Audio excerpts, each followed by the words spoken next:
Distinguished delegates, ladies Distinguidos delegados, damas y caballeros, vamos a empezar el segundo día de coloquio. Muchísimas gracias por estar con nosotros en línea y en persona. Y gracias por el feedback después de la reunión de ayer. Hubo muchísimas presentaciones de lo más variopinto. Muchos de ustedes nos escribieron para decirnos que les había parecido muy interesante, así que esperamos que la sesión de esta mañana sea igual de interesante. Esta mañana vamos a reservar tiempo para intercambio de puntos de vista de los delegados del Grupo de Trabajo 2. Ayer perdimos la conexión con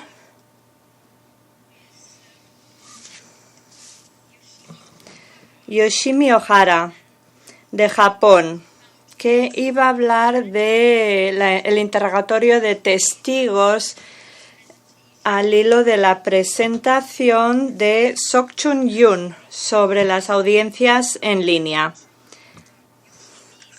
Así que le doy la palabra a Yoshimi para que nos presente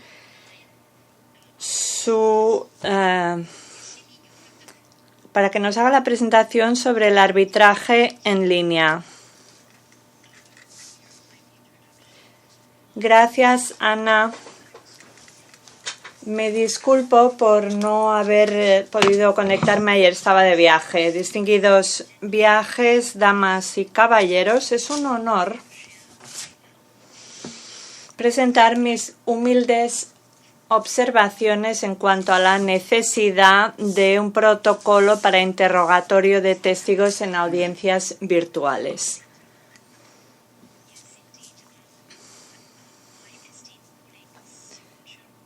Sok-Chun Yoon ya habló del protocolo de audiencias virtuales ayer y al hilo de su presentación me voy a centrar en la necesidad de un protocolo de interrogatorio de testigos en las audiencias virtuales. Y a este efecto voy a tratar de 4 cuestiones. Primero, el protocolo en audiencias físicas. En segundo lugar, las dificultades que plantea el interrogatorio en audiencias virtuales y la necesidad de un protocolo para interrogatorio de testigos en audiencias remotas y, por último, reacción al interrogatorio de testigos en audiencias virtuales.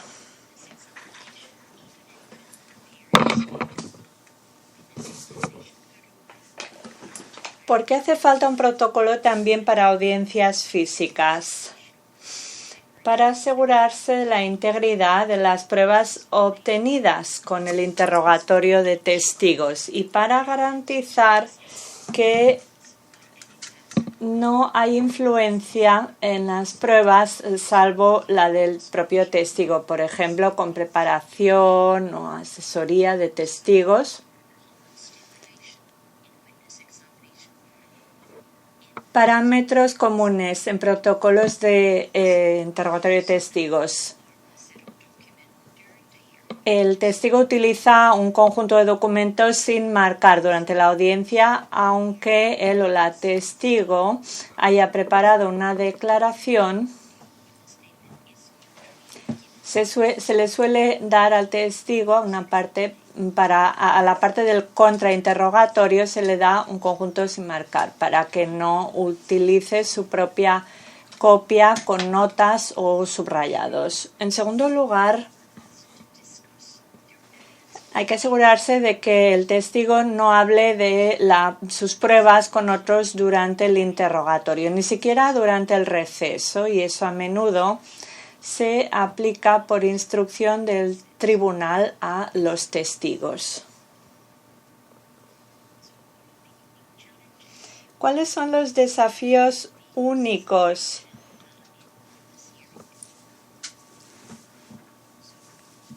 en el contrainterrogatorio? A menudo lo que pasa es que en contextos virtuales es más difícil porque el testigo suele estar en otro sitio y solo es visible el testigo a través de la cámara web, y todo lo que está fuera del alcance de la cámara no lo recogen otros participantes, incluyendo el tribunal.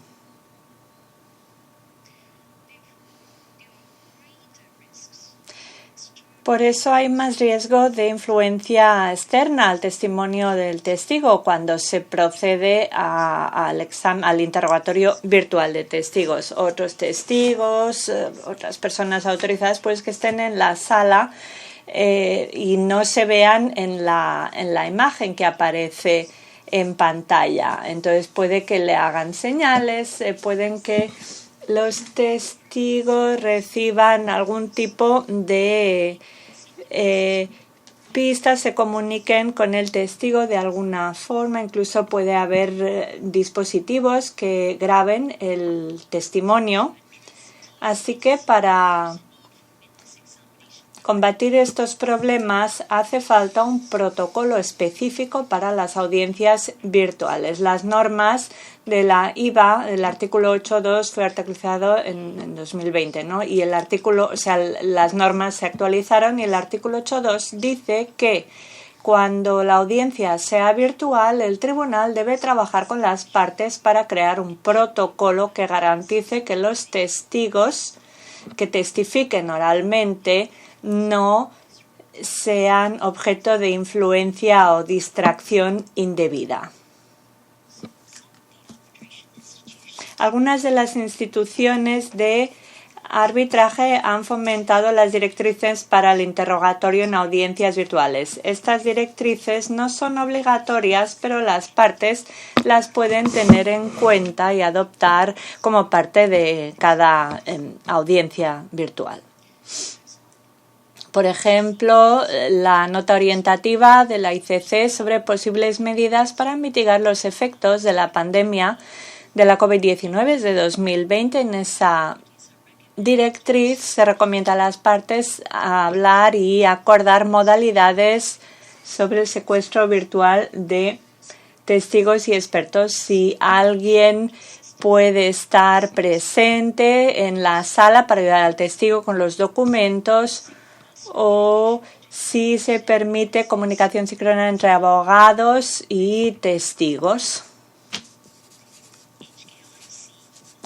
El HKIC también tiene sus directrices y en 2020 recomendaban que hubiera alguna especie de persona vigilando la audiencia para garantizar que no hubiera dispositivos o personas no autorizados en la sala, y también proponía utilizar un ángulo de 360 grados de la sala, una visión panorámica para garantizar, para que se viera toda la sala y garantizar la integridad. De hecho, el GIDRC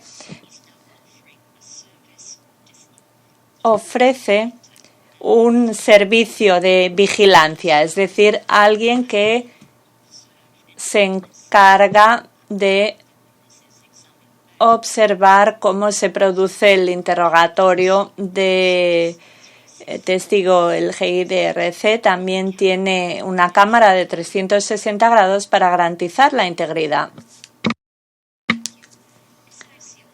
El SIAC también tiene guías según las cuales los testigos que testifiquen deben hacerlo sentados detrás de una mesa vacía, sin artículos personales, y deben ser visibles durante toda la audiencia. Si tienen que apartarse de la visión de la cámara durante el receso, las partes tendrán que ver cómo organizarlo. También proponen el uso de cámaras de 360 grados, de visión 360 grados, al principio de cada sesión y tras cada receso para garantizar la integridad.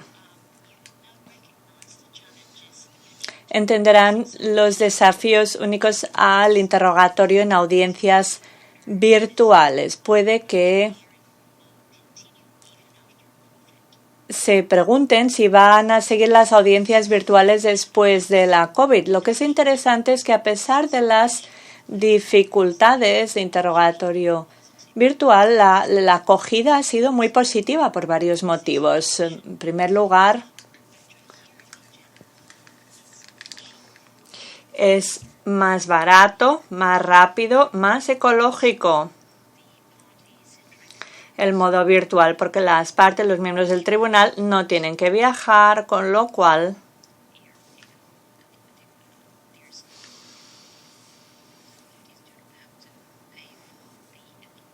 las partes no tienen que pagar alojamiento, gastos de viaje y como las audiencias virtuales se pueden hacer fácilmente, los árbitros y partes son más flexibles, están más disponibles para fijar la fecha de la audiencia.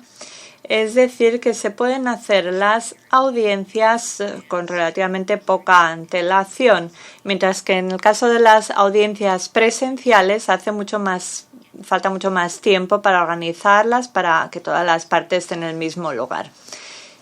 Y como no hay que volar, es mucho más ecológico. Además, algunos miembros de tribunales agradecen el hecho de poder ver la expresión facial de los testigos por vídeo. Así que según el Berkeley Research Group, en Asia se espera que hasta el 80% de las audiencias sigan siendo plenamente virtuales en lo que queda de año. Y según un estudio de Baker McCain y McKenzie, en el Reino Unido el 66% de participantes en audiencias virtuales consideraron que la experiencia había sido o bien o excelente. Así que ven que las audiencias virtuales y interrogatorio de testigos en contexto virtual no van a desaparecer, aunque siga siendo posible o vaya a volver a ser posible las audiencias presenciales. Por eso es necesario un protocolo para las audiencias virtuales, porque, como han oído, en contextos virtuales el interrogatorio de testigos plantea dificultades únicas que pueden poner en cuestión o dificultar la integridad del arbitraje, del laudo arbitral y pueden aumentar los problemas en cuanto a la aplicabilidad de los laudos arbitrales. Así que es importante que el protocolo de interrogatorio de testigos que haya un protocolo cuando se hagan los interrogatorios virtuales. Hay una serie de entidades que han publicado directrices para protocolos virtuales, pero no necesariamente son idénticos y también se están generando buenas prácticas. Así que estaría bien compilar todo este conocimiento y crear un único protocolo para audiencias virtuales para facilitarlas de cara al futuro. Gracias por su atención. Muchísimas gracias, Yoshimi, por su presentación tan detallada y explicar cuáles son las dificultades, la falta de armonización en los procedimientos de estos distintos protocolos que han compilado una serie de instituciones como respuesta a la pandemia y a la imposibilidad de que estos interrogatorios de testigos se hicieran en persona. Muchísimas gracias y con esta presentación concluye la parte de arbitraje del proyecto de RDE y ahora entramos en la parte de mediación, aunque luego volvemos al arbitraje. Vamos a empezar con la mediación y con los cambios que ha generado la tecnología debido a la imposibilidad de reunirse y mediar en persona. Le voy a pasar el testigo ahora a mi colega Jae-Sung, que va a moderar esta sesión. Gracias, Ana. Como ha dicho Ana esta mañana, la intención es dedicar la segunda mitad de la sesión, tal vez a partir de las 12 o así, a estudiar el párrafo 17 del documento de trabajo 222 para que fija un poco o acota el trabajo. Hay una serie de presentaciones sobre el arbitraje, pero hoy nos vamos a centrar en las perspectivas sobre mediación, sobre todo la mediación en línea. Primero habrá una presentación de James Claxton que resume los resultados del Foro de Tokio, donde hablamos de este asunto, y luego seguirá Karin con su experiencia como mediadora en mediaciones en línea, y también explicará su experiencia como mediadora anónima, y luego intervendrá George Lim con una perspectiva institucional y algunos de los estudios más importantes sobre la mediación en línea. Sin más dilación, le doy la palabra a James Claxton. Gracias, distinguidos invitados, damas y caballeros. Es un honor formar parte de este debate. Gracias a la CNUDMI por incluirme. La pandemia de la COVID-19 ha hecho que la mediación en línea ahora sea lo habitual. Voy a usar la presentación para presentar una encuesta de algunas de las características distintivas de la mediación en línea y las buenas prácticas para las partes y mediadores cuando hagan mediación remota. Voy a explicarles un poco las conclusiones de un foro de diciembre pasado coorganizado por la CNUDMI, el Ministerio de Justicia de Japón y el Centro Internacional para la Resolución de las Controversias de Inversión. Hubo tres principales cuestiones en cuanto a la mediación en línea en dicho evento. La primera es cómo se preparan los mediadores para la mediación en línea de modo que se aliente o se fomenten los buenos resultados. En el foro, Naya Alexander habló de la importancia de la confianza entre los mediadores y las partes. Puede que sea menos obvio la importancia de la cuestión de la confianza en línea que en persona. Sin embargo, la facilidad de las plataformas en línea, la conveniencia, hace que sea más fácil para los mediadores reunirse con las partes antes de una mediación para un debate informal. Cuando se produce la mediación, el mediador y las partes ya se conocen y con la mediación en línea, las partes y el mediador pueden reunirse con bastante rapidez comparativamente, y esto tiene una serie de implicaciones amplias. En la mediación en línea, los mediadores pueden dividir una mediación de un día en una serie de reuniones breves con una o ambas partes si se considera que eso puede ayudar a sacar adelante el proceso. Esto puede que no sea fácil o posible si las reuniones tuvieran que ser en persona.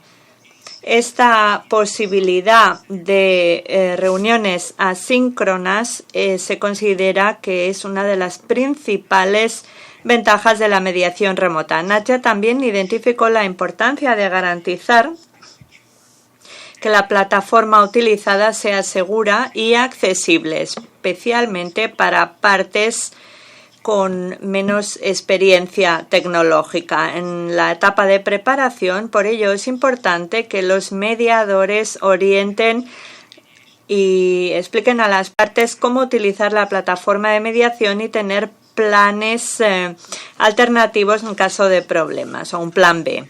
La segunda cuestión es cuáles son las ventajas comparativas de la mediación en línea y cuáles son sus límites. En el foro, Bill Booth habló de la conveniencia, la accesibilidad y la colaboración como ventajas comparativas de la mediación en línea.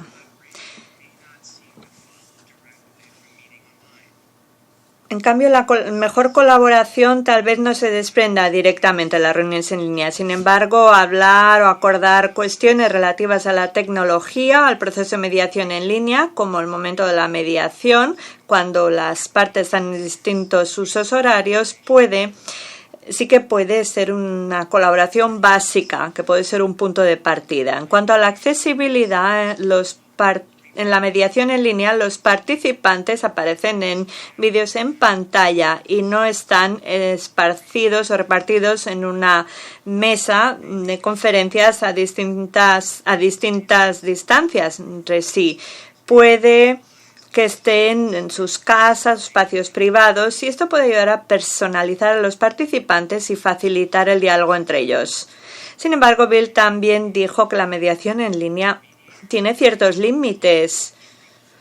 Un mediador, por ejemplo, que trate de reconfortar a un participante con dificultades emocionales, puede que se sienta limitado por la distancia física. La mediación en Zoom también puede parecer como otra reunión de Zoom ordinaria. En cambio, la mediación en persona exige mayor compromiso de las partes, puesto que hay que planificar con antelación, viajar, etc. La mediación en línea también suele ser más cansada que en persona y hacen falta más recesos y días más breves. La tercera cuestión es cómo se protege la equidad procesal o justicia procesal.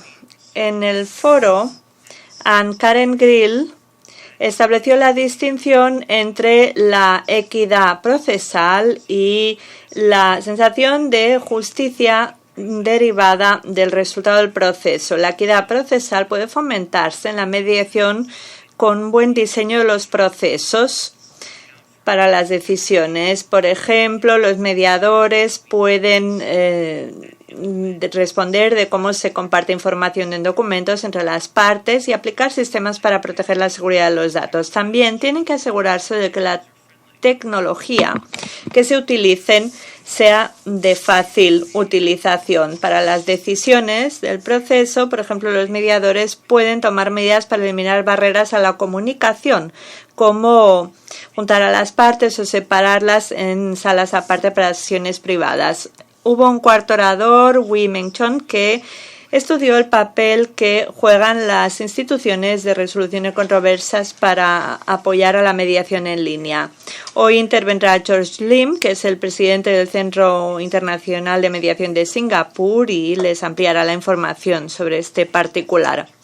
Pero para esta presentación, introducción que hago yo, baste con reconocer que las instituciones tienen un papel que desempeñar en el fomento de la mediación también en línea y en facilitar el proceso.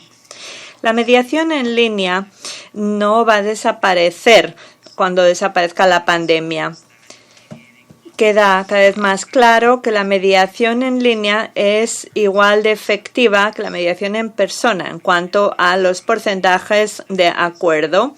Y encomio a la CNUTMI la atención que está prestando a este asunto en reuniones como la de hoy. Muchísimas gracias. Anne-Karen Grill tiene la palabra. Sí, gracias. Buenos días desde Viena. Gracias también a la CNUTMI por invitarme a participar en este coloquio. Es un placer estar aquí y contribuir al proyecto de solución de controversias en la economía digital. Mi contribución va a ser bajo la óptica de un practicante sobre cómo funciona esta cuestión en línea. Soy abogado, mediadora y me especializo en la resolución de disputas internacionales. En disputas comerciales soy SDS y como mediadora soy acreditada por el CEDR, el Centro de Resolución de Londres. El CEDR ha sido pionero en todo lo relativo a la mediación y esto se aplica también a la ODR, o sea, la resolución de controversias en línea. En el año 2020 el CEDR creó una plataforma, un grupo de trabajo plataforma para la empresa P2B. Yo fui voluntaria para participar en el proceso de selección y para ser autorizada como mediadora en el panel. Hoy estoy en el panel junto con unos 60 otros profesionales de Europa, del Reino Unido, mediadores entre empresas y estamos todos formados para hacer la mediación en línea. Y utilizamos más de 20 idiomas de la Unión Europea. Cada mediador es nombrado respetando los compromisos de calidad de mediadores del CEDR. Es decir, que cada uno de nosotros realiza como mínimo 2 mediaciones al año, como mínimo 6 horas anuales de CPD, es decir, formación o desarrollo profesional continuo. También tenemos un seguro profesional por el valor de como mínimo 1 millón de libras y también se nos somete a controles periódicamente a través de un sistema anónimo de feedback de clientes.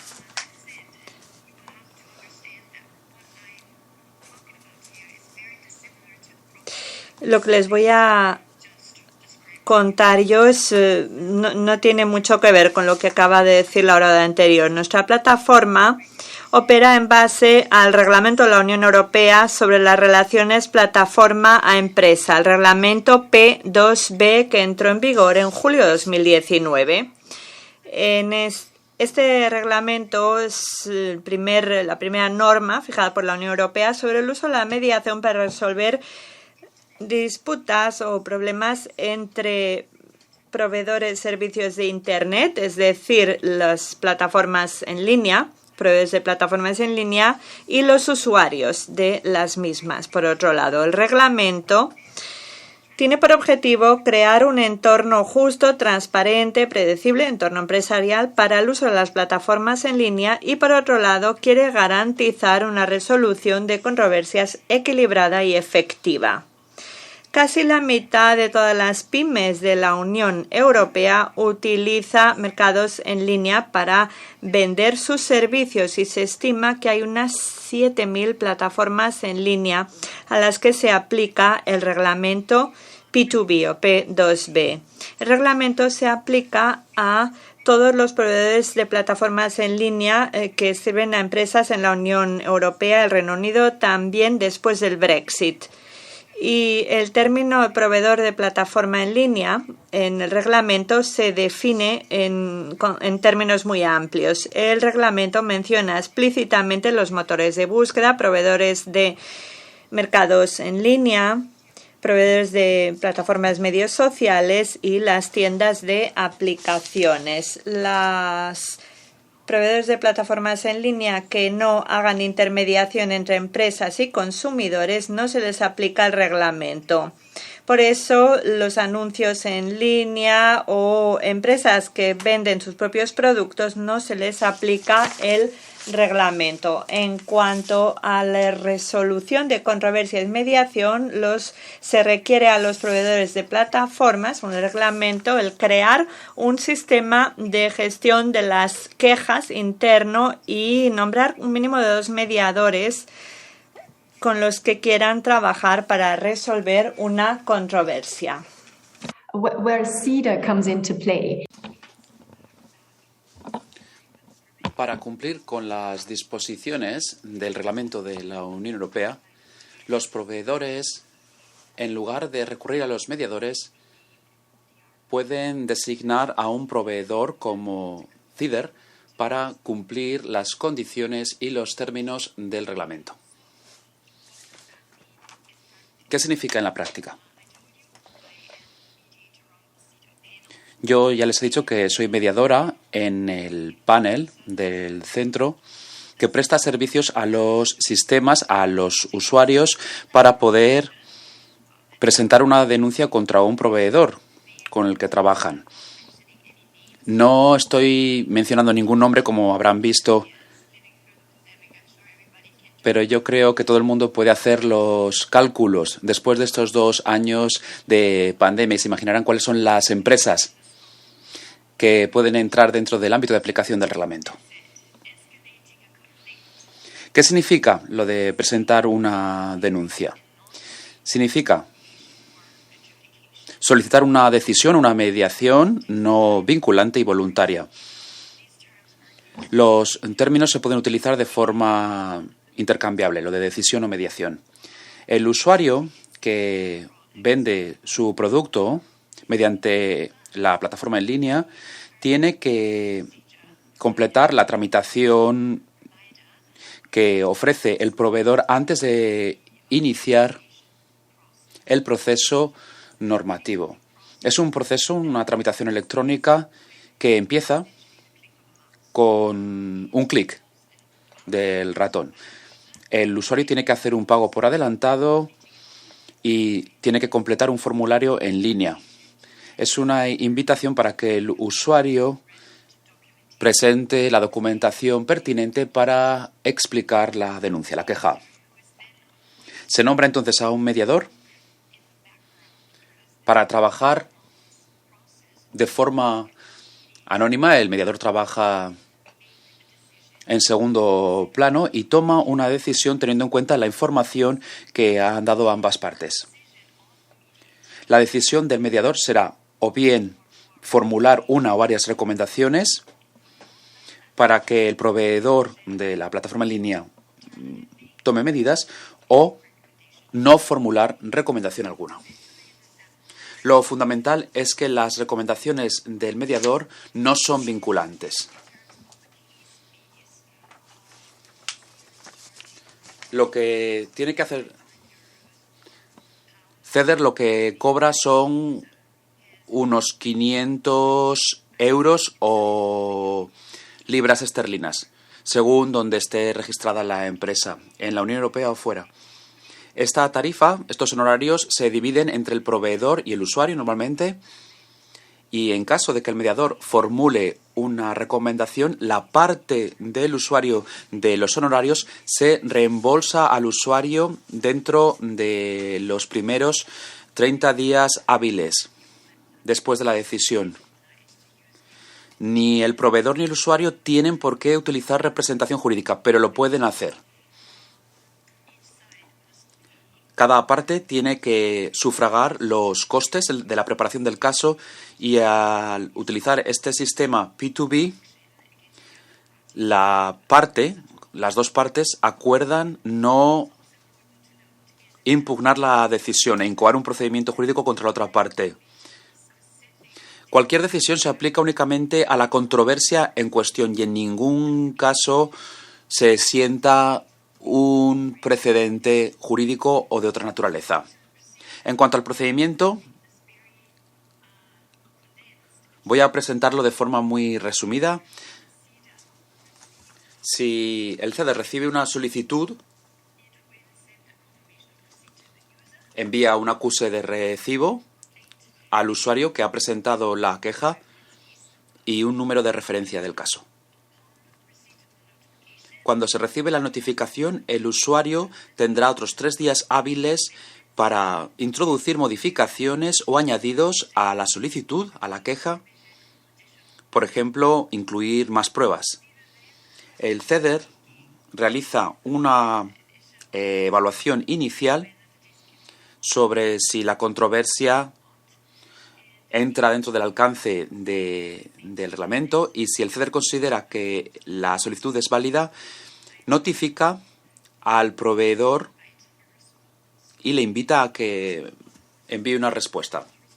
Cuando se recibe la respuesta, el ceder designa a un mediador para el expediente en cuestión y se invita entonces al mediador a tomar una decisión en un periodo de 40 días hábiles, es decir, un poco más de un mes. La decisión del mediador se envía por escrito e incluye una justificación de esa decisión. Se envía al ceder una copia para que haya una revisión, un examen entre homólogos, y únicamente después de pasar esa criba en el ceder se envía las copias de forma simultánea al usuario y al proveedor de la plataforma en línea. El mediador tiene ciertos poderes en el proceso y también ciertas obligaciones. En cuanto a las obligaciones, se exige que el mediador sea justo y que no tenga ningún tipo de sesgo. Además, debe actuar de forma rápida y eficiente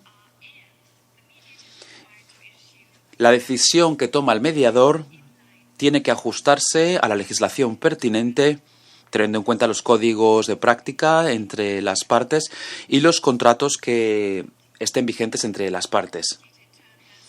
Además, el mediador tiene la autoridad de cambiar los plazos que establecen las normas, puede solicitar más pruebas a las partes y puede fijar plazos para la entrega de las pruebas.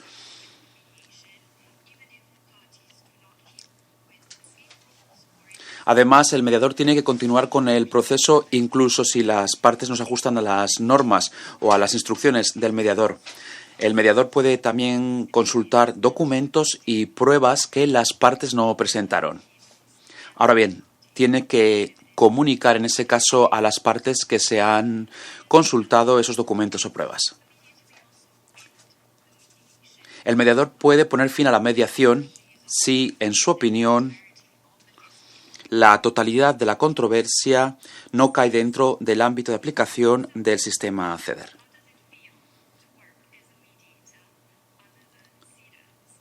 A ver, ¿cuál es la impresión? Mi impresión como mediadora.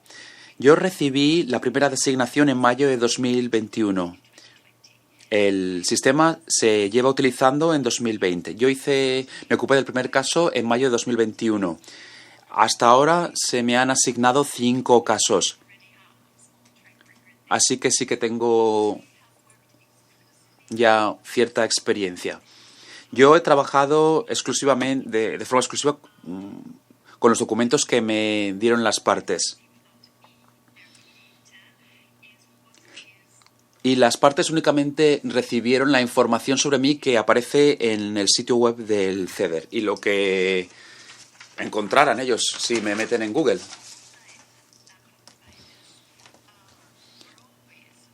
Los proveedores siempre estuvieron representados por sus equipos jurídicos. Ahora bien, los usuarios para los que he trabajado, únicamente en un caso tuvieron la asistencia letrada. Y aunque las normas sí que me permitían pedir más información de las partes, hasta ahora no he utilizado esa posibilidad. Como media, incluida la revisión entre homólogos, pude terminar el trabajo para cada caso teniendo en cuenta ese plazo de los 40 días. Normalmente me lleva 1 a 2 días trabajar cada caso. Me disculpo a Anne-Karin por interrumpirla, pero vamos muy mal de tiempo. ¿Puede ir terminando la presentación? Sí.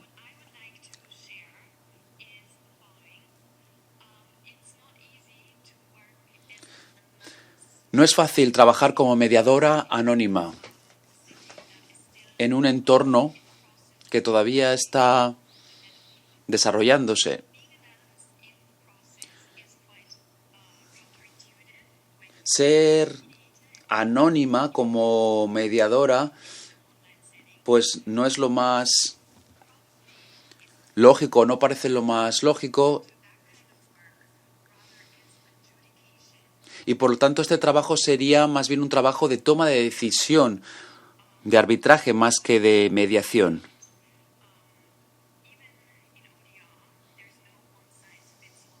Y no hay un modelo único incluso para las plataformas en línea, para la resolución de controversias en línea.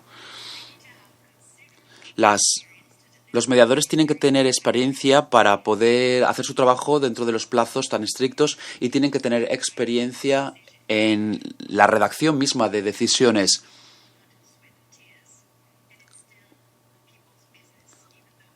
A ver, es un trabajo que lleva sudor y lágrimas, como suele decirse.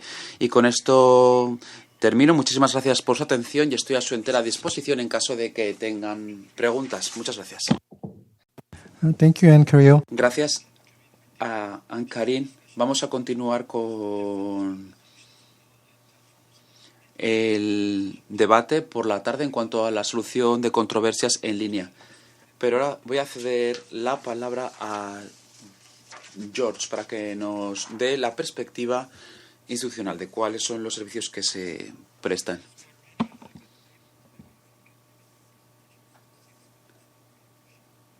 Y por favor, si puede hacer la presentación en 6 minutos porque vamos mal de tiempo.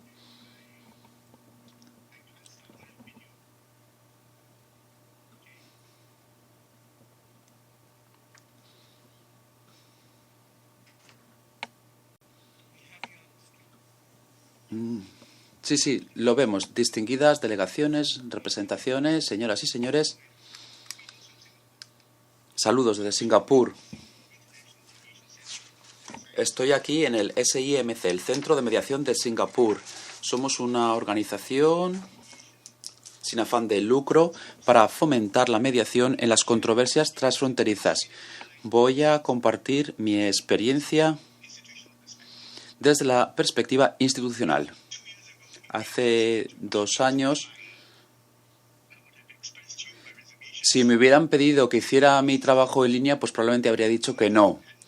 Sin embargo, la pandemia nos ha obligado a adaptarnos. Teniendo en cuenta la experiencia de nuestro centro en los últimos 2 años y mi experiencia personal, puedo decir con convicción que la mediación en línea puede funcionar y que funciona, de hecho. Verán aquí en esta imagen que es una foto de una mediación híbrida, en formato híbrido. Aquí vemos a los abogados y a mí, que se celebró aquí en nuestras salas, en el centro en Singapur.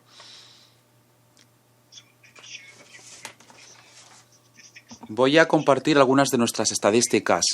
Entre junio de 2020 y diciembre de 2021 se presentaron 100 casos para la mediación en nuestro centro. 89 ya han sido objeto de vista y el 53% se realizaron o en un formato en línea o híbrido. Es decir, el formato híbrido es cuando algunas partes están a distancia y otros de forma presencial. El 60% se solucionaron. El porcentaje general de solución de controversias está en un 76%. Voy a compartir 2 ejemplos. El primero era una controversia en colaboración con nuestro centro y el Centro Internacional de Mediación de Japón, el JIMC. Tenemos un protocolo conjunto para esta época. El caso era una controversia entre partes en la India y en Japón. Se nombró a un mediador.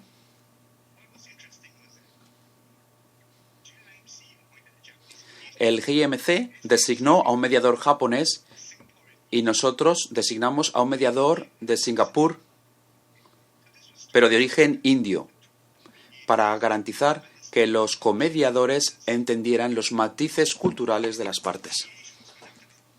La mediación se realizó totalmente en línea y se llegó a una solución después de 2 días. Los 2 centros garantizaron que los debates en línea pudieran realizarse sin tropiezos. Siguiente imagen. El segundo caso era una controversia enorme entre 7 partes en 5 jurisdicciones: Londres, Ginebra, Dubái, India y Singapur. Los detalles son confidenciales, pero lo interesante para esta mediación totalmente en línea es que se solucionó en menos de una semana. Teniendo en cuenta el número de jurisdicciones, participantes y usos horarios, la verdad es que fue una experiencia excelente para nosotros. Jay me ha dicho que fuera breve, así que para concluir voy a compartir algunas observaciones. Primero, la mediación en línea, incluso pasada la pandemia, va a ser parte de nuestra realidad. Va a seguir utilizándose en cualquier caso. Segundo, sin los gastos de desplazamiento, la mediación internacional no cuesta nada. Un porcentaje muy mínimo de un arbitraje convencional. Y a eso hay que añadir que la mediación internacional se puede organizar en 2 o 3 semanas, como en ese caso que les mencionaba antes. Es un cambio enorme y hay gente que todavía no se da cuenta de ese cambio. Lo que vemos es que hay cada vez más controversias que se resuelven mediante una mediación en una fase inicial. Es una tendencia que tenemos que seguir. Y en tercer lugar, esperamos que los profesionales vean que la mediación es una actividad complementaria al arbitraje y al uso de los tribunales, porque es una forma de encontrar una solución de forma efectiva y con pocos gastos. Cuarto, las instituciones de mediación desempeñan un papel importante a la hora de dar servicios de apoyo para la mediación internacional. James lo ha dicho antes. Por ejemplo, se puede asistir a las partes a elegir al mediador adecuado, lo que es muy importante, especialmente cuando tenemos cuestiones culturales. Se puede establecer también protocolos de firma electrónica y garantizar la confidencialidad y la seguridad de todo el proceso. Y por último, hay un potencial enorme en la mediación. Hay que utilizar y por lo tanto la CENUDMID puede desempeñar un papel para que los gobiernos, los mediadores y las organizaciones privadas puedan desarrollar este sistema para que las empresas puedan resolver sus soluciones de forma pacífica y rápida. El mundo lo que necesita ahora es más paz. Gracias. Gracias, George, por esta presentación tan breve. Hay ciertos puntos comunes que se aplican a la mediación en línea y al arbitraje, pero también hay peculiaridades. Por ejemplo, la confianza que tiene que crearse entre las partes y los mediadores. Cuando se haga balance en la Secretaría, tenemos que ver cuáles son las peculiaridades y los puntos comunes que surgen en el contexto de la mediación en línea. Vamos a cerrar los debates sobre la mediación en línea. Va a haber 3 oradores sobre un tema diferente. Primero, vamos a escuchar la presentación de Camila Macpherson en cuanto a cómo se encuentran soluciones a las controversias en el sector financiero para ver si han utilizado las más tecnologías que hemos visto para el arbitraje convencional. Tiene la palabra Camila Macpherson. Gracias. Espero que me oigan bien y que me vean. Se me pide que hable de la resolución de controversias en el sector financiero. No voy a entrar en los detalles del proceso.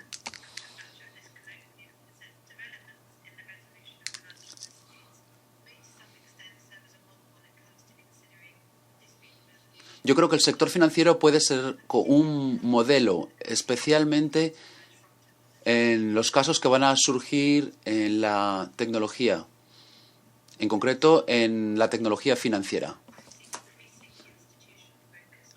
Se está prestando cada vez más atención a este sector y voy a ver cuáles son los motivos de ello. Tenemos una fundación en La Haya que se creó para garantizar que haya un conocimiento técnico para abordar controversias en el sector financiero. Establece normas para la solución de las controversias. Las controversias en el sector financiero son diferentes y podrían beneficiarse de mediadores especializados.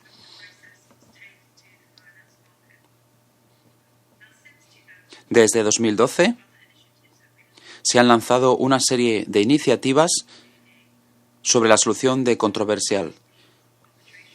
Las normas de arbitraje, el manual de arbitraje para la solución de controversias que aúna la experiencia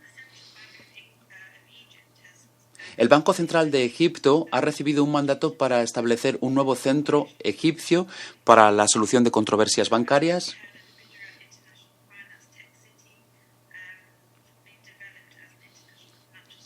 Se ha desarrollado un centro de servicios financieros en India que va a incluir a un centro internacional de arbitraje y quizá haya más que no conozca yo. Y esto forma parte de una serie de iniciativas. ¿Qué es lo que nos dice esto? Yo creo que es un reconocimiento de la naturaleza singular de las controversias financieras.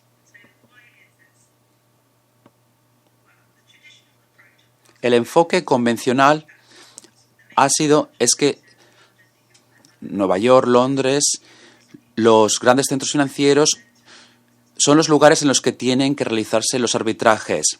Está claro que ya no hay un acuerdo al respecto. ¿Por qué?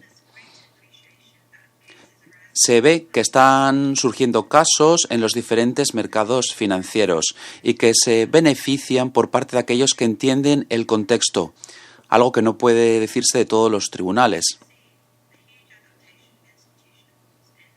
Además, hemos visto una adaptación de las normas para ver cuáles son las carencias del proceso, que podrían impedirse mediante un arbitraje.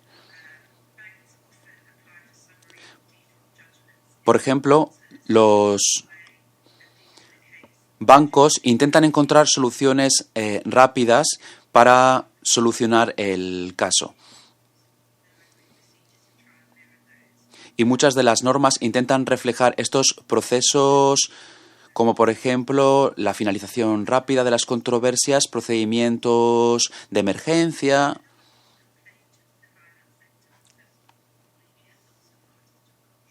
Y una queja en el sector es que si hay muchas partes y muchos contratos que forman parte de un mismo acuerdo, es muy difícil organizar vistas para un proceso de solución de la controversia.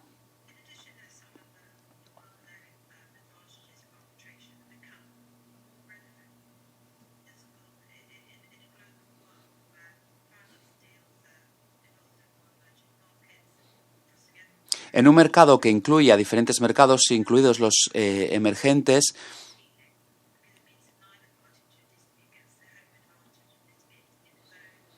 el arbitraje internacional ofrece la ventaja de que nadie tiene la ventaja de solucionar o de encontrar una solución en los tribunales de su propio país, lo que hace que el arbitraje sea más atractivo que la solución de la controversia en los tribunales.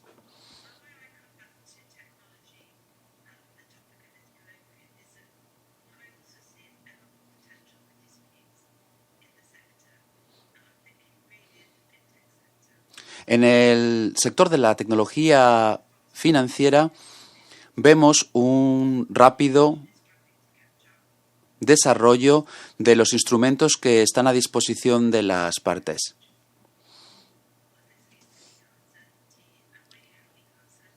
Cuando hay incertidumbre jurídica, es probable que haya controversias. Hay muchos motivos por los que el arbitraje puede ser más interesante en este sector, algo que se verá en otras sesiones.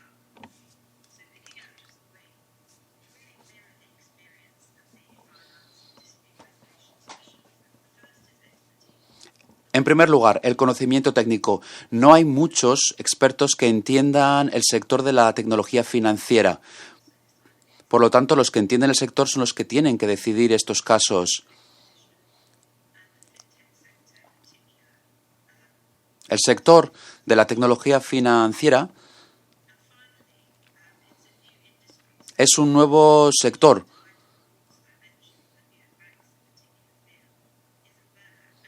Y por lo tanto, los temores que suele tener el sector bancario en cuanto a la resolución en los tribunales no existe en el caso del arbitraje.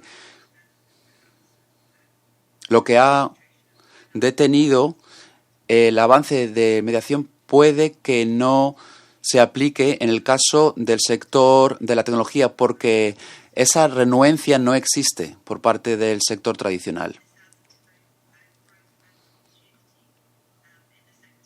Existe un potencial de crecimiento enorme en el sector. Y en cuanto al futuro,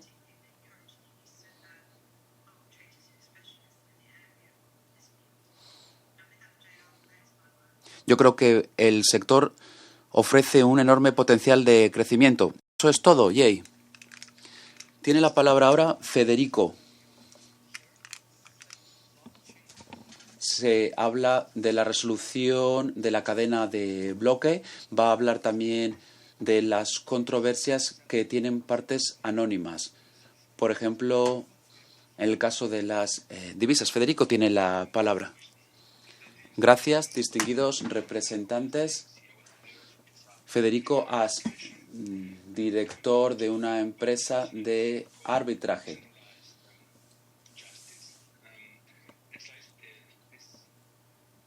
Siguiente transparencia.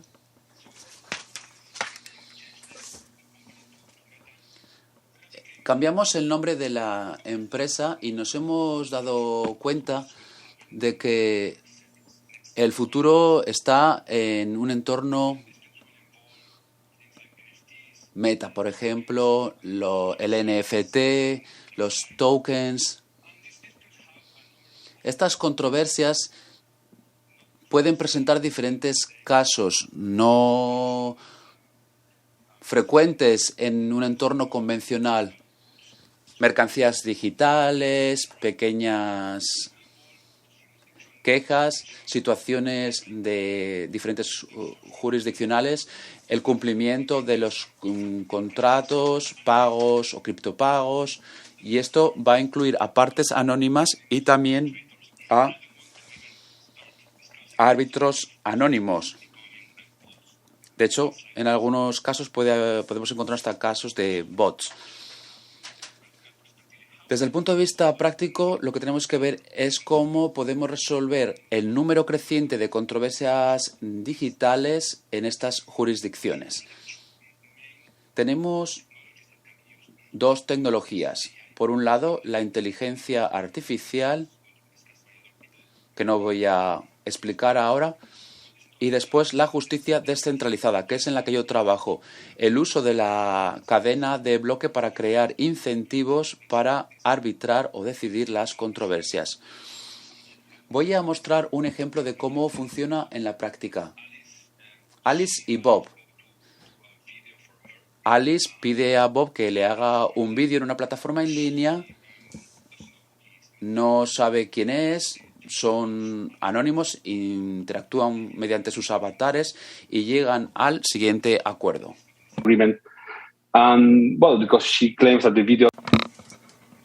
Alice dice que el vídeo era de calidad deficiente, no va a ir a arbitraje en la Cámara de Comercio de París para resolver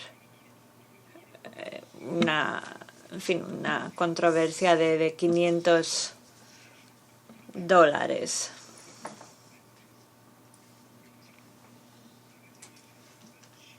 Supongamos que en vez de pagarle al contratista, paga un contrato inteligente y están de acuerdo en que si hay controversia lo resolverá el árbitro y si no hay controversia se recibirá el pago. En caso de controversia, los fondos estarán en ese contrato protegido a espera de que se tome una decisión. Hay una aplicación, una cadena de bloques, que seleccionará una serie de personas, de miembros del jurado, que valorarán las pruebas, valorarán el contrato, el acuerdo, el producto, y cada uno de ellos votará independientemente sobre quién tiene razón. Y se garantiza que nadie pueda manipular las pruebas o la selección del jurado.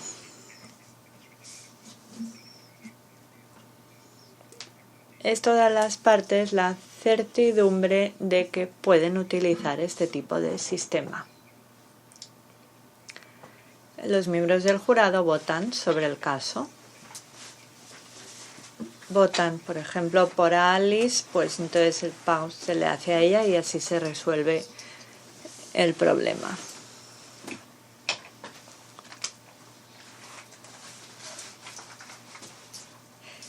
El jurado es anónimo, entonces los miembros del jurado tienen que ser seleccionados. Para eso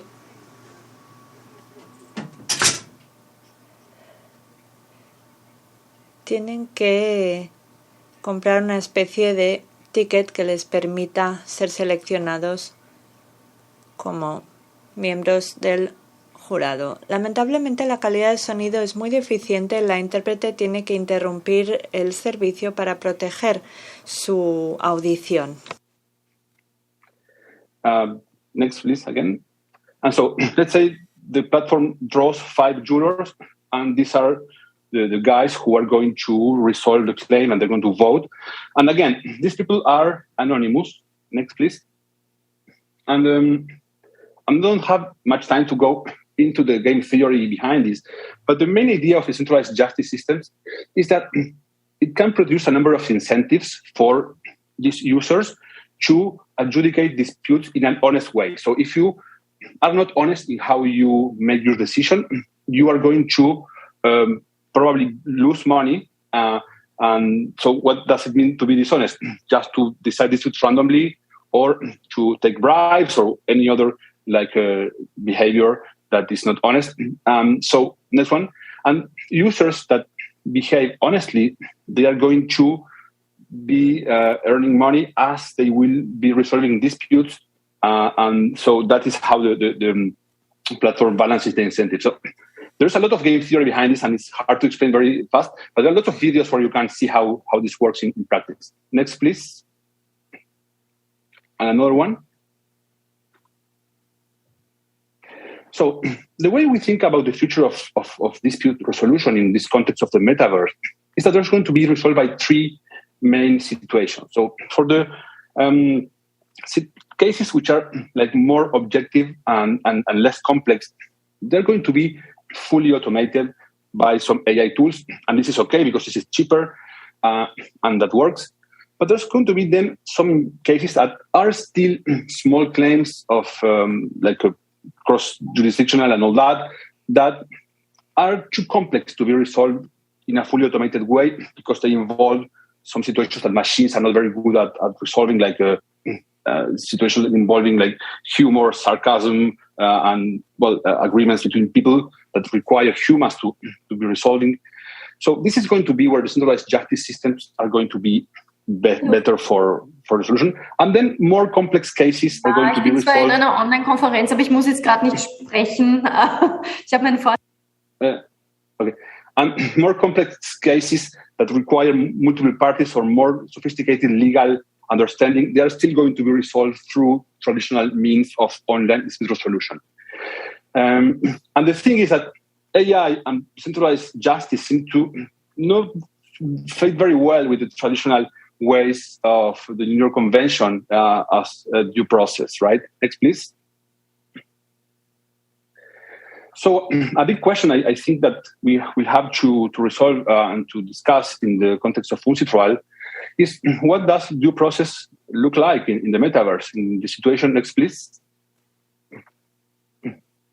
In a situation where we have anonymous arbitrators, where agents could be a party and an arbitrator, because a party, since it's anonymous, it could have another account that arbitrates the dispute where it's also a party. We will have to discuss if these new types of incentive systems can be applied and if they can be integrated into the legislation that we have for resolving disputes. And what happens to judicial review in situations where the enforcement is done by a smart contract and there's no need to have a state court decide a ruling. I mean, once the smart contract receives the decision by the arbitrator, then it just enforces the decision. And this is not something that was thought about when we built the New York Convention. Next, please. So I think that one of the main takeaways I have for this session is, well, we have this new breed of disputes. Maybe we need a new New York Convention that is able to address a number of situations that nobody thought about in the 1950s when the New York Convention was signed, nor in the jurisprudence that happened after this. Next, please. Because what we have now, the situation is that we have an exponentially growing amount of cases that happen in this metaverse jurisdiction. And the systems that we have currently for resolving them don't scale as fast as this number of cases that we are seeing and that we're going to see exponentially grow in the future. This is going to create a justice gap that is going to be larger and larger as times go by. Next, please. And the idea of trying to implement these new systems is to scale up also the capacity of resolving dispute, evolving AI, decentralized justice, and the other ODR methods. Thank you very much for your time, and hope you find this interesting, and let's discuss this further. Thank you, Federico. I think. Gracias, Federico. Nos has proporcionado un ejemplo del panorama cambiante, ¿no? La cuestión de si un lado el metaverso es diferente o no, si la Convención de Nueva York sería relevante si se usara este contrato inteligente. El último orador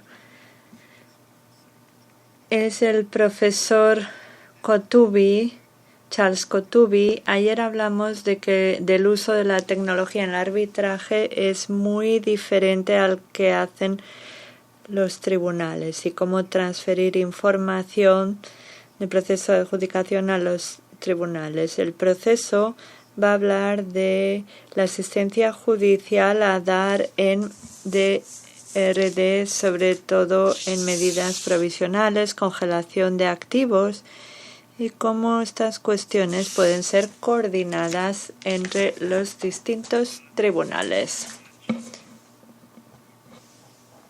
Gracias a todo el mundo por invitarme. Yo fui árbitro privado en Washington y ahora soy profesor de la Escuela de Derecho de Pittsburgh. Me han pedido que hable de algo práctico y académico, las medidas provisionales en la economía global digital. El concepto de congelación de activos es un tema muy candente, ¿no?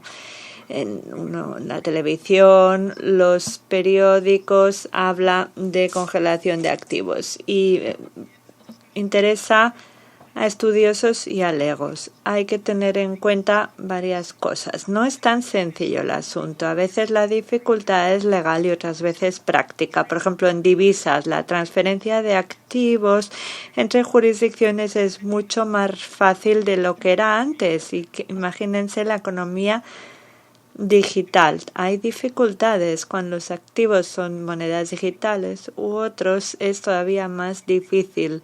También el cambio de titularidad. Entonces la congelación, incautación es difícil. El grupo 5 de insolvencia de la CNUTMI ha trabajado en esto. Estados Unidos ha pedido la creación de herramientas multijurisdiccionales para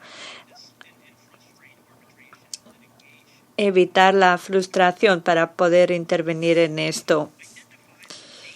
En la propuesta identificaron la principal laguna, que es el reconocimiento mutuo de decisiones de distintas jurisdicciones sobre confiscación. Este grupo debe formar parte del debate de la solución. La insolvencia no tiene el monopolio sobre este asunto, tampoco los tribunales nacionales. Ha quedado claro que las partes que buscan preservación provisional de activos en controversias a menudo son en tribunales de arbitraje y no nacionales. El poder de los tribunales no está en duda. Hace 10 años, este grupo de trabajo, a principios de los años 2000, dijo en el artículo 26 de las normas de la UNCITRAL, los tribunales tenían autoridad, incluyendo los activos, y en la ley modelo de arbitraje se pueden aplicar medidas cautelares.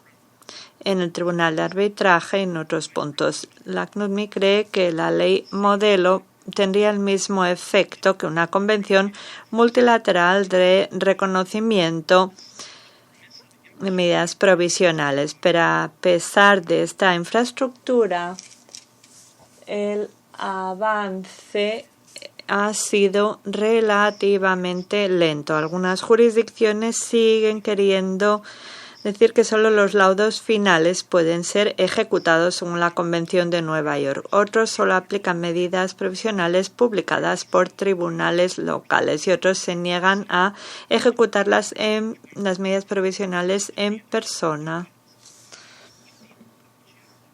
Si el objetivo aquí es la circulación global de medidas provisionales, no ha pasado. Hay que mejorar la eficiencia para adaptarse a la economía digital. ¿Qué podemos hacer en este grupo de trabajo? Una cosa que podríamos hacer útil académicamente y a nivel práctico para abogados y árbitros es crear una caja de herramientas para abogados y tribunales para las órdenes provisionales con mayor probabilidad de reconocimiento en todo el mundo. Por ejemplo, un tribunal en un estado, las partes en otros estados. Los activos están en un tercer, cuarto, quinto, sexto estado. ¿Cómo moverlo rápidamente? La incertidumbre sobre la ejecución de medidas provisionales de arbitraje se debe a la amplitud. Los tribunales pueden ordenar a las partes que hagan cualquier cosa que cambie el status quo. Órdenes de congelación de activos, etc. Lamentablemente la calidad de sonido es muy deficiente. El orador está leyendo un texto a toda velocidad con el que no cuentan los intérpretes. Se tiene que suspender momentáneamente la interpretación. Rules is recognized and enforceable in nearly every jurisdiction around the world. Now, we can build off this congruence. A working group toolkit could include a comparative study of domestic treatment of various forms of interim relief. For example, tracing which countries will enforce in personam measures and which limit them to in rem, which countries will enforce interim measures from foreign-seated tribunals, and which limit them to locally seated tribunals, and the form of interim awards and various other nuances in the domestic laws that may stand as obstacles to free recognition and enforcement worldwide. The goal could be to provide accessible guidance to counsel and tribunals on what types of interim relief are most likely to garner recognition and where, and to encourage counsel and arbitral tribunals to use the least controversial forms of relief. And lastly, to identify and fix small nuances in domestic laws that may create an obstacle. This would dovetail a bit with Working Group 5's efforts and provide another tool to adjust international dispute resolution to the global digital economy. Now, in the very, very short time I have left, I want to provide some long-term thinking. You know, this is a toolkit like this can be very useful as short-term assistance. But I think ultimately we should be thinking about a treaty-based solution to the cross-border movement of interim measures of asset attachment. The solutions that were adopted in the Hague Choice of Courts Convention could be a useful starting point here. Now, that convention, as we know, carves out interim measures of protection from its purview. But using that, what they have there as a framework on jurisdiction, recognition, and enforcement, and applying that framework to in rem attachment orders, where there is remarkable global congruence, could lead to a new additional tool to counter an obstinate debtor's ability to transfer assets quickly and help reduce the cost and time to recover such assets. Now, this is long-term thinking for sure. But the ability of arbitral tribunals and domestic courts to freeze and seize assets in a fast-moving global and digital economy is crucial to the practical growth of international dispute resolution processes. And filling this interim measures gap in the Hague Choice of Courts Convention, I think could be a useful long-term exercise. Gone are the days when asset preservation can focus on one party, its one bank, in its one home state where the arbitration tribunal is seated. dispute resolution has to keep pace with the hyperconnectivity that results from billions of everyday online interactions among people, businesses, devices, data, and processes, intricate corporate structures, and highly mobile assets. This means that working towards greater congruence in practice, greater uniformity of process, and greater reciprocity of result in tracing and recovering these movable assets could be really beneficial to the growth of international dispute resolution, arbitration, and litigation in a digital world. Thank you. Thank you, Professor. Gracias, profesor Kotubi. Este debate muestra que los grupos de trabajo tienen que ser interdisciplinares en materia de DRDE.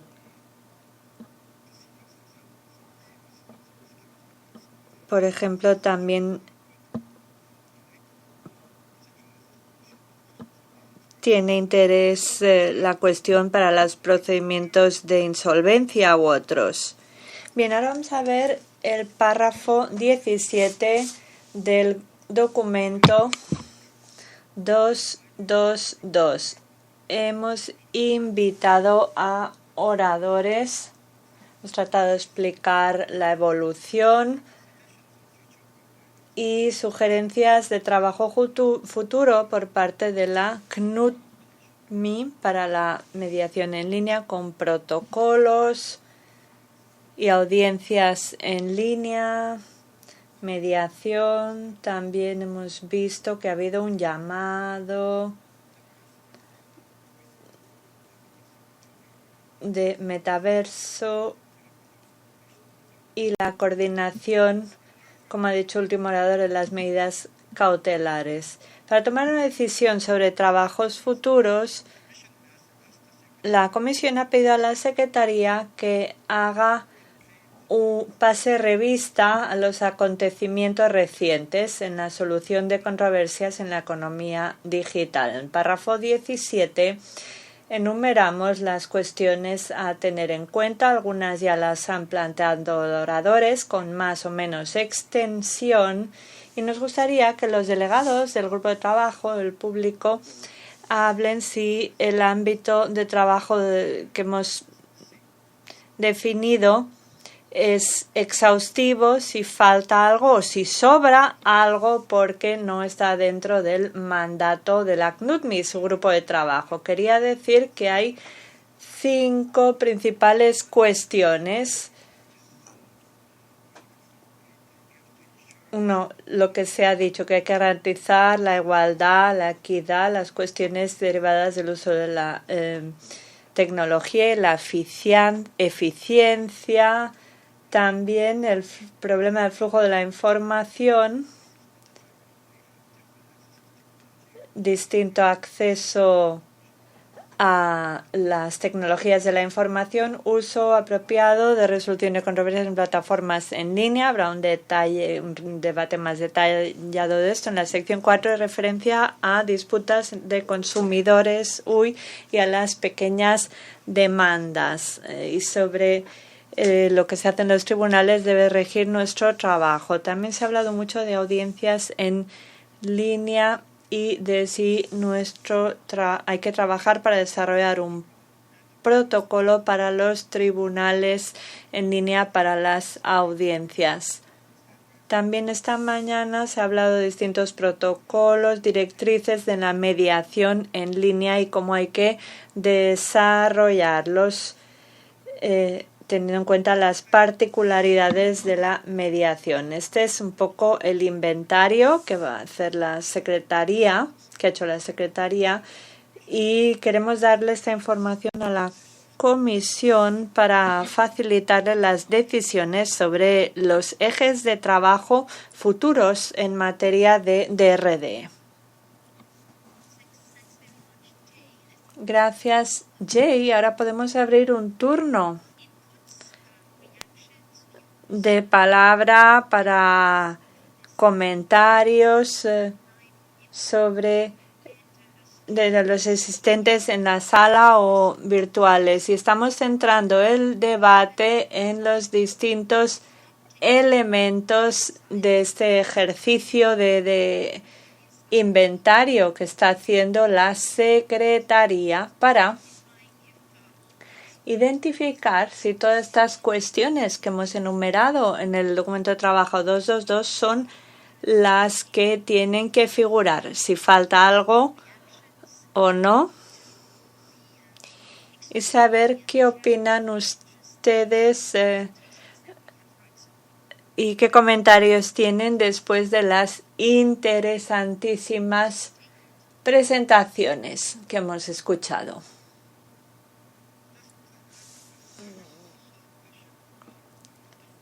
Quería añadir algo, la cuestión de cómo se haría ese inventario, ¿no? Esto lo haría la Secretaría, dar información a la Comisión, pero hay información existente. Hay una serie de organizaciones, la ICC, IBA y otros, tienen ya información de DRD y esperamos poderla compilar y compartir con la Comisión y también con el público.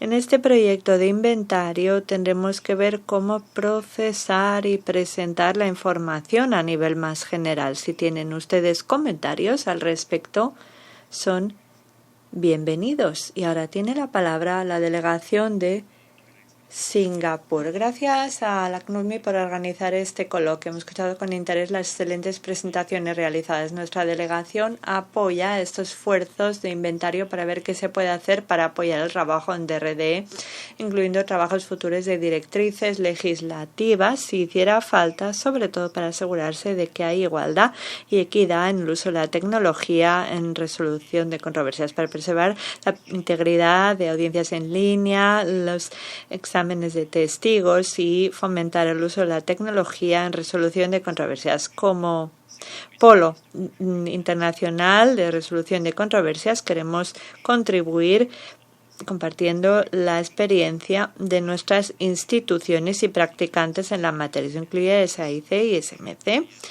que ya han hecho presentaciones sobre su experiencia y mejores prácticas en la administración de disputas con plataformas en línea. Gracias.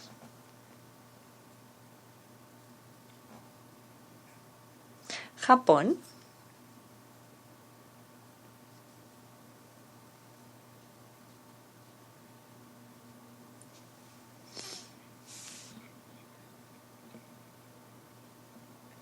Gracias. Yo dudaba si intervenir ahora o después, pero voy a hacer algunas observaciones.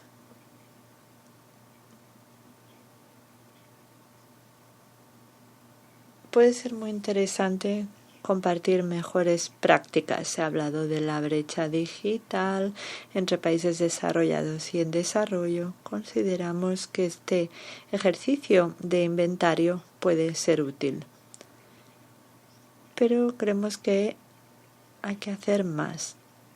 Hemos escuchado los debates de ayer y de hoy y nos parece que el documento 222 podría convertirse en un documento de la Secretaría que sirva de base para las conversaciones de trabajo futuro a nivel abstracto.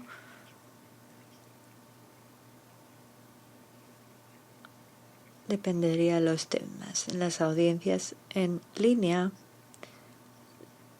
los profesionales del sector han compartido su experiencia. Estados Unidos y otros han dicho que igual sería preferible trabajar en un instrumento, otros en orientaciones. Israel ha compartido prácticas en mecanismos de resolución de controversias en Israel.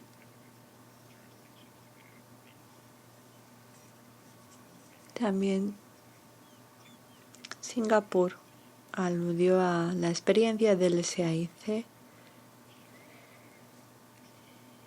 y se habló de la necesidad de introducir cambios ante la digitalización. El profesor Katubi también ha hablado de la evolución en este ámbito. No ha hablado de mediación en línea y justicia y equidad, pero no es que crea que son menos importantes, son igual o más importantes.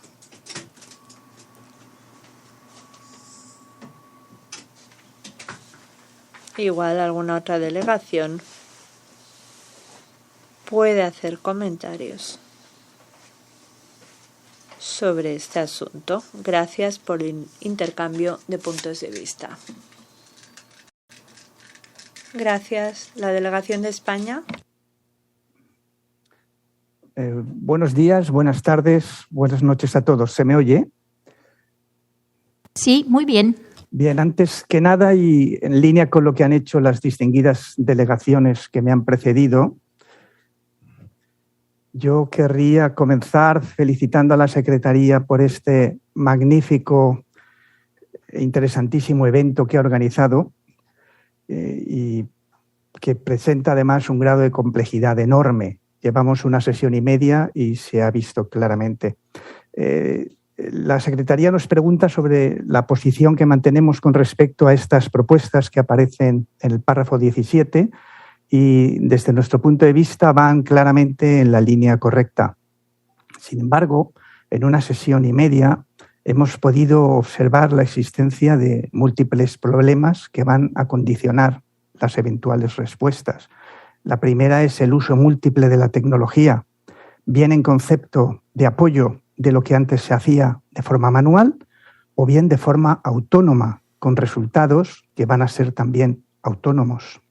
Lo que plantea directamente el papel que van a jugar estos instrumentos o plataformas, si van a ser un papel decisorio, si va a ser un papel de tercero independiente, si va a ser un papel de mero apoyo. Y en todas ellas, como bien ha dicho la delegación de Singapur, que me ha precedido en el uso de la palabra, subyacen cuestiones referidas al debido proceso y cuestiones tradicionales que ahora adquieren un papel, si cabe, más relevante, desde la protección de datos, de los documentos, la accesibilidad de la plataforma, la auditoría previa y posterior al uso de la plataforma, el control de los algoritmos que en algunas ocasiones se van a utilizar y de los sesgos de género, raza, origen geográfico. Y focalizándonos en el día de hoy como ejemplo de alguno de estos problemas, pues lo que nos tendremos primero que plantear es el propio concepto de alguna de las instituciones que hemos utilizado como mediación.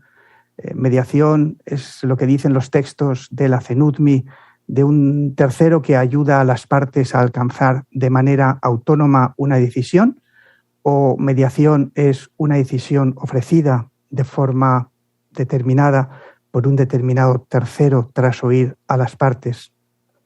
O el hecho de que algunas de las disputas que se planteen, y me focalizo en la sesión de hoy, sean disputas de muy escasa cuantía y referidas al ámbito, por ejemplo, del consumo, el que las partes son o mantienen posiciones inequitativas. Todo ello, además, en un entorno en el que la figura o la posibilidad de que exista un ciberárbitro o un cibermediador que actúe de forma autónoma ya no es algo imposible. En ese sentido, a mí, insisto, esta delegación apoya plenamente el trabajo que está haciendo la Secretaría, pero de alguna manera me sumo un poco a la filosofía de lo que comentaron algunas distinguidas delegaciones ayer. Y es que quizás el debate que estamos iniciando nos sirva para determinar qué queremos regular, sobre qué, porque mediación y arbitraje son distintos, y de qué manera, dado que esta materia va muy deprisa. Tendremos que valorar la aplicabilidad de los textos de la CENUDMI a esta nueva realidad y quizás ahí sí que, en línea con las preguntas que formula el párrafo 17, la tarea de la CENUDMI puede ser muy importante en la medida en que puede ser una tarea tanto didáctica como reguladora realizada a través de protocolos, guías, toolbox o similares que permitan resaltar los problemas existentes y ofrecer propuestas de encauzarlos y de resolverlos con vistas a generar seguridad. Muchas gracias y perdón quizás por la extensión de mi intervención.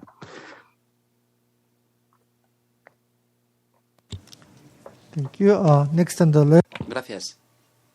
Tiene la palabra la delegación de Israel. Gracias, Jay. Y gracias a los ponentes que han hecho presentaciones muy interesantes, igual que ayer. Tengo un par de comentarios en relación con lo que se decía ayer, a la luz de los debates de hoy. Pensamos que entre las cuestiones que podrían añadirse, o que habría que destacar, mejor dicho, a la lista, es la cuestión de los interrogatorios para los testigos. Pensamos que sería interesante hacer un ejercicio de examen para ver cómo se adoptan las medidas para impedir la manipulación de los testigos, porque ese tiene que ser el centro de nuestra atención. En cuanto a las nuevas propuestas que hemos escuchado, apoyamos examinar la cuestión de la asistencia judicial a los tribunales de arbitraje.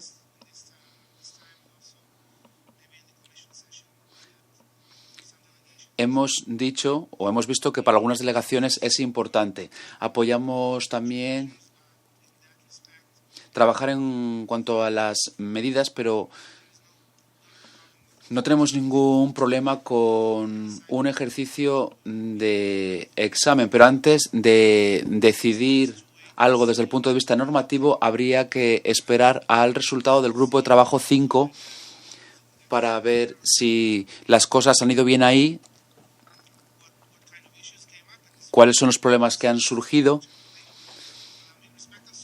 En cuanto a las sugerencias que se han presentado esta mañana para modificar el convenio de Nueva York o de crear un nuevo convenio sobre las medidas provisionales, incluso como ejercicio de hacer balance, estamos en contra, advertimos de los riesgos. No sé si es realmente un uso adecuado de los recursos de la Secretaría. Pensamos que es un ejercicio inútil.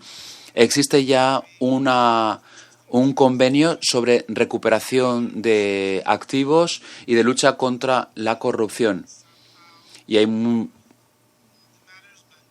muchas sugerencias en cuanto a cómo mejorar las cosas, pero esto nos llevaría también a cuestiones muy polémicas.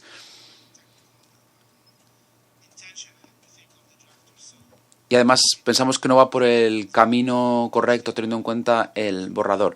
Pensamos que hay muchos elementos negativos y no nos gustaría ir por ese camino. No tenemos ningún problema en que la Secretaría haga un ejercicio de examen de las prácticas existentes. Ese tiene que ser el objetivo y punto. En cuanto al formato, nos gusta lo que decía la distinguida delegación de Japón, en el sentido de que la Secretaría podría presentar documentos de la Secretaría, quizá es demasiado prematuro para esta comisión, pero quizás sí para la siguiente o la próxima. Eso sí, los próximos documentos quizá tendrían que estar más focalizados para que veamos cuáles son los 2 o 3 temas prioritarios para que podamos llevar a cabo una consulta interna. Cuando enseñamos ahora este tipo de documentos a los colegas, es muy difícil conocer sus opiniones porque son documentos muy amplios y diversos. Esperamos que los próximos documentos estén más centrados, teniendo en cuenta el debate de hoy, para que haya un ejercicio más fácil en cuanto a las consultas internas. Gracias. Thank you. Gracias. Tiene la palabra los Estados Unidos. Gracias a la Secretaría y gracias a los ponentes. Han sido presentaciones muy útiles que desde luego contribuyen a la reflexión. En cuanto a las preguntas que nos ha planteado, En cuanto a las categorías que se enumeran para el ejercicio de hacer balance, ya dijimos ayer que nos parece un ejercicio apropiado. Parece que algunas de estas sugerencias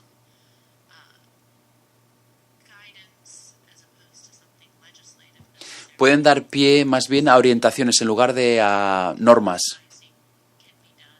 porque no está claro que pueda hacerse una armonización de forma eficiente sin falsificar el proceso.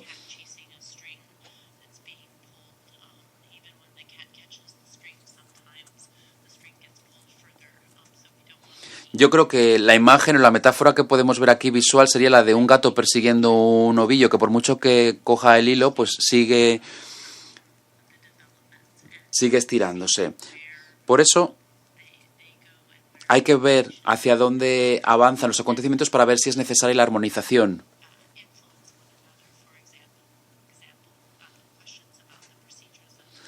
Cuestiones como, por ejemplo, las vistas en línea, el interrogatorio de los testigos, quizá esto entre dentro de la justicia e igualdad de los procedimientos.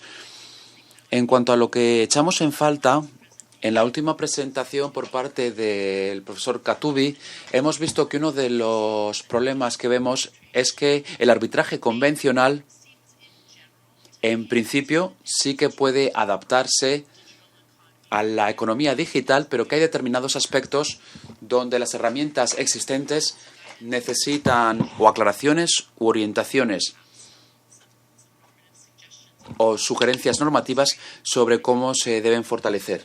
Me refiero, por ejemplo, al cumplimiento de las medidas provisionales, que forma parte de la ley modelo y que pueden ser una herramienta, pero que tienen que fortalecerse para poder adaptarse a la velocidad de la circulación de activos. En el grupo de trabajo se trata la cuestión del rastreo de los activos, pero es un elemento específico de lo que hay disponible. Por eso me pregunto si no hay una categoría adicional.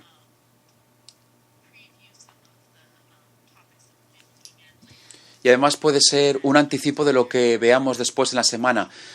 Hay que ver si hay elementos de la economía digital que nos exija examinar nuestras normas y los instrumentos legislativos más allá de si las normas están respondiendo a la digitalización de los procesos de arbitraje. Gracias. Thank you. Gracias. Parte del proceso de examen no vamos a sugerir temas, vamos a ver cómo avanzan los acontecimientos y la comisión es la que va a proponer los temas. Por ejemplo, en los requisitos de las vistas o de las audiencias físicas se ha dicho que quizá había que aclarar algunos de los términos. Por ejemplo, audiencia, hay que hacer balance de las respuestas que dan las diferentes jurisdicciones y que podamos llegar a la conclusión de que hay que dar aclaraciones en cuanto a la existencia de determinados términos. La propuesta es que sea la comisión la que examine ese examen y será la comisión la que haga las propuestas. Suiza, Francia y Estados Unidos. ¿Quiere responder Estados Unidos? Yes, thank you for letting me. Sí, gracias por permitirme responder. A ver, para dejar algo claro, no proponemos un proyecto concreto, porque sabemos que es algo que se va a hacer en la comisión. En cuanto a los temas para el ejercicio de examen, no sé cuáles son los casos que se van a describir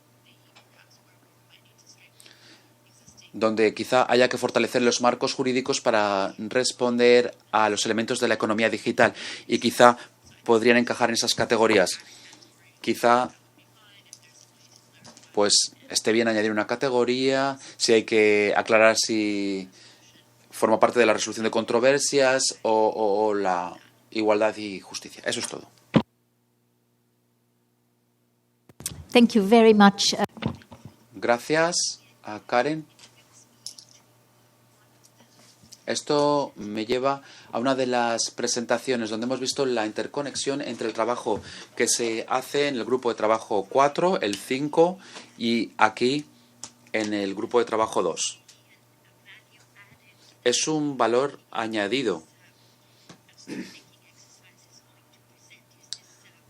de este ejercicio de examen.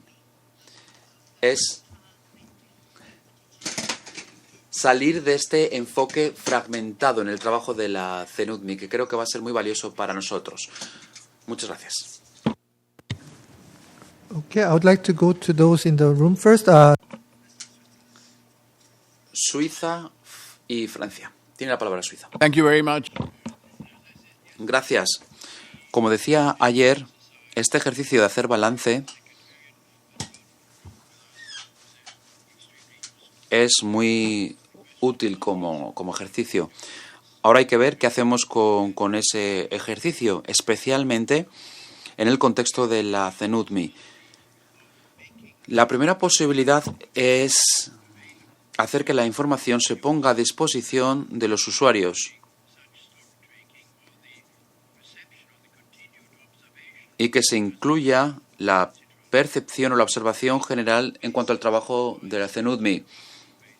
La base geográfica tan amplia de la CNUDMI podría justificar este tipo de ejercicio, pero no estoy seguro cómo encajaría esto en el trabajo convencional de la Comisión.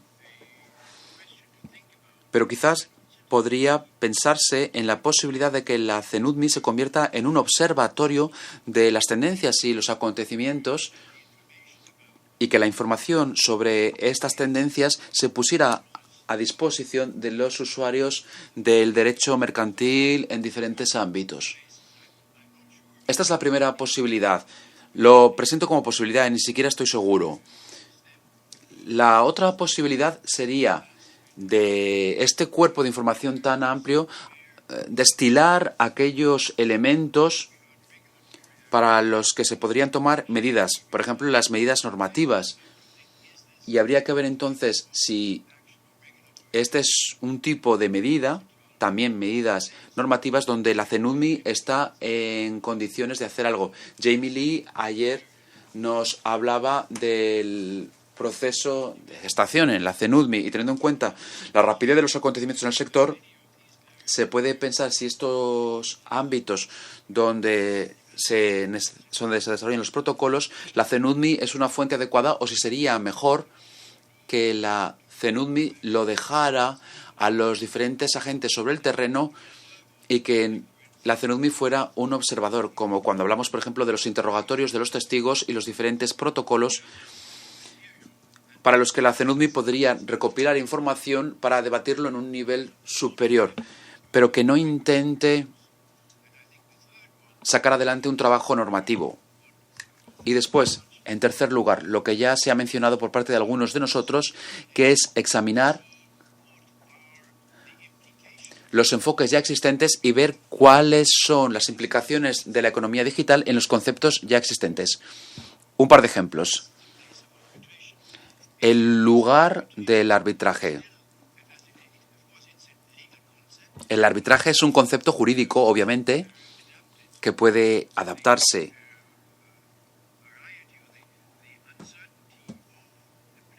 a las incertidumbres de los actores, pero puede que no sea así por fuerza, así que habría que examinarlo. La cuestión de la notificación. Si se notifica de forma adecuada cuando todo se realiza en línea. La cuestión de del formulario escrito. La comunicación del resultado. La comunicación del sistema de tramitación del caso, especialmente el aspecto del debido proceso. Podría ser una actividad que recaería en el tipo de actividad y antes de ampliar estas posibilidades habría que presentar a la Comisión las posibilidades de diferentes actividades y habría que pensar la relación qué puede hacer la Comisión y qué puede hacer la Secretaría, teniendo en cuenta los recursos disponibles. Thank you very much. Gracias.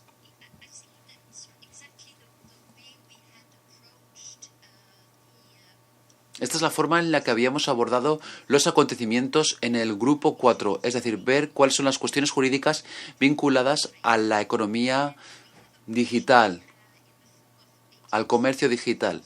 Lo vimos como una taxonomía. Examinamos las diferentes tecnologías y cuál es el impacto que tienen en las prácticas comerciales y después examinamos el texto o los textos de la CNUDMI para ver si abordan estas nuevas formas de transacción o si no, si hay lagunas jurídicas. Yo creo que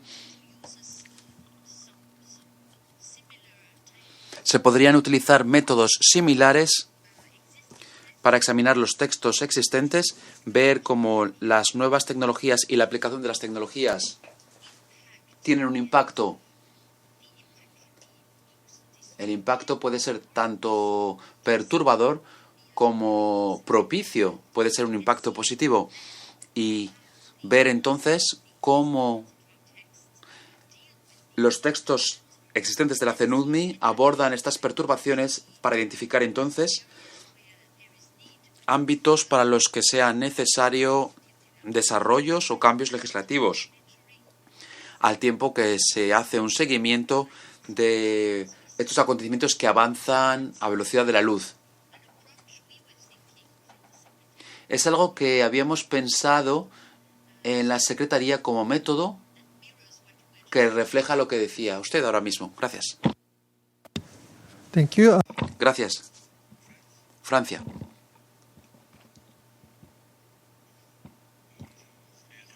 Buenas tardes. Quiero dar las gracias a la Secretaría por este trabajo tan enriquecedor. Este trabajo de inventario es fundamental, teniendo en cuenta la rapidez con la que están surgiendo las prácticas. Desde este punto de vista, los acontecimientos no van a detenerse hoy. Y yo creo que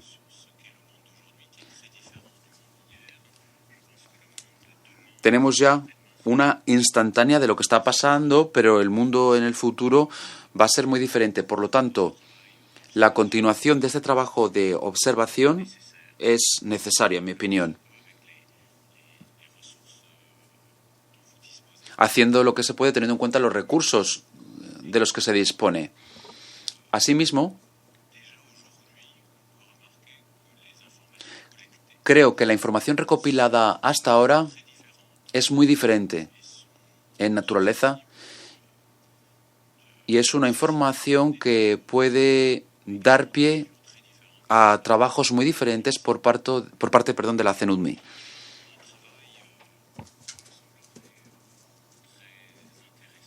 Tenemos una parte muy interesante y viable además e importante en la práctica, que es actualizar los textos existentes en relación con los nuevos instrumentos que se han desarrollado. Tenemos otra parte,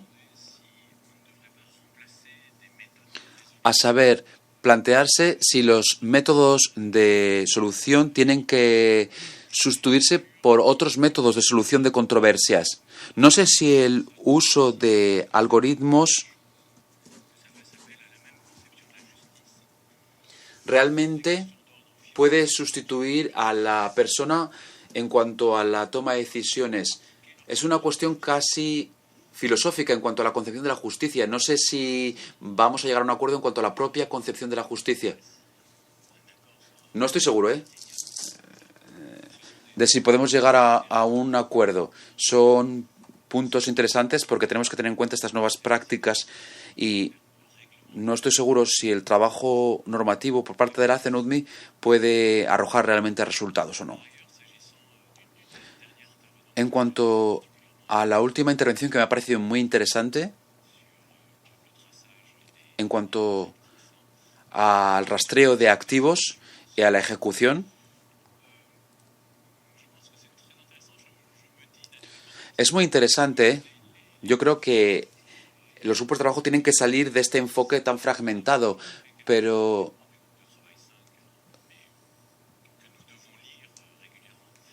tenemos que ver lo que se hace en el grupo de trabajo 5, los miembros del grupo de trabajo 2 tendrían que ver lo que pasa en el grupo 5, pero creo que pertenece más bien a ese grupo de trabajo 5. La fase de ejecución es una fase que se produce después de la fase de ejecución y que plantea cuestiones pertinentes para ese grupo. Pero en cualquier caso, quiero dar las gracias a la Secretaría por habernos concedido la posibilidad de participar en esta conferencia. Yo creo que sería positivo que se realicen ese tipo de actividades. Gracias. Thank you. Gracias. Tiene la palabra Canadá.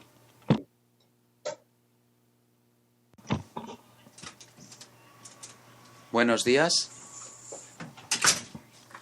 Gracias a la Secretaría por organizar esta conferencia y gracias a los colegas de Japón que creo que tuvieron la idea en un principio.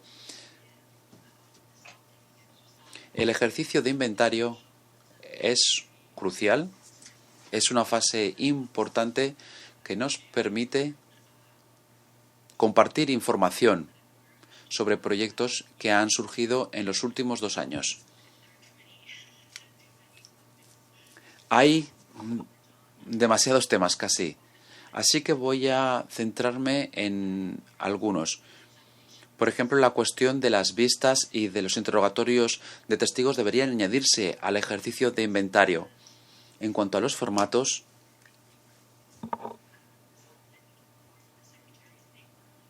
podría ser un documento de la Secretaría mediante esa forma de taxonomía, como decía la Secretaría. Tenemos que ser flexibles en cuanto a los plazos, porque hay tantísimos temas que examinar que sería bueno que la Secretaría nos diga cómo van las cosas en cuanto a los recursos disponibles y al calendario. Y esperamos con mucho interés los debates de esta semana. En un día y medio hemos hecho muchísimo, así que seguro que lo que nos queda de semana va a ser extremadamente interesante. Thank you. Gracias. En la Secretaría habíamos pensado que sería un proyecto de 2 años. Habrá que ver cuál es el alcance y cómo lo hacemos, pero esa había sido la idea. Y se informaría a la Comisión dentro de 2 años con la información que haya en ese documento. Si no hay más solicitudes de palabra, ¿hay alguien más que quiera intervenir?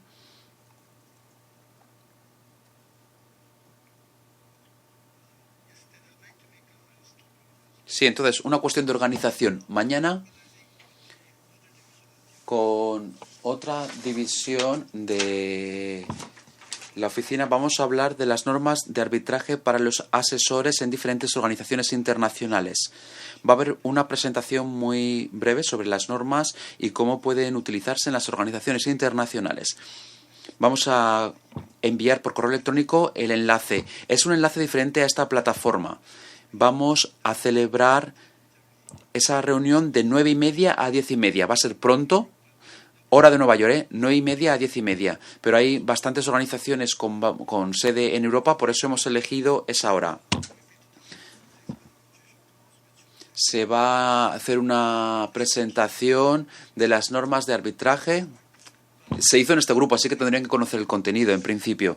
Se va a presentar a los asesores jurídicos para que vean cómo pueden utilizarlo en la solución de controversias en las organizaciones o en cualquier otro tipo de controversias.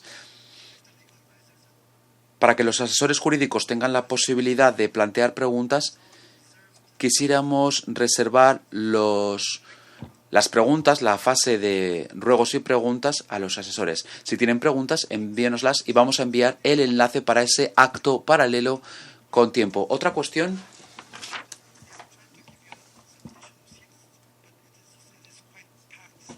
A ver, les hemos intentado dar asientos adicionales. Hemos pedido a los oficiales de sala que asignen asientos adicionales para que estén más cómodos. No sé si los oficiales de sala van a poder hacerlo durante la pausa del almuerzo, pero estaría bien que se lleven las cosas porque puede que cambie un poco la configuración de los asientos hasta la sesión de la tarde. Ténganlo en cuenta. Ahora, antes de irse a comer. No creo que haya más solicitudes de palabra, así que vamos a finalizar la sesión de tarde. Por la tarde vamos a entrar en detalle en cuanto al uso de plataformas para la solución de controversias. Empezamos a las 3 de la tarde, hora de Nueva York. Gracias por la atención.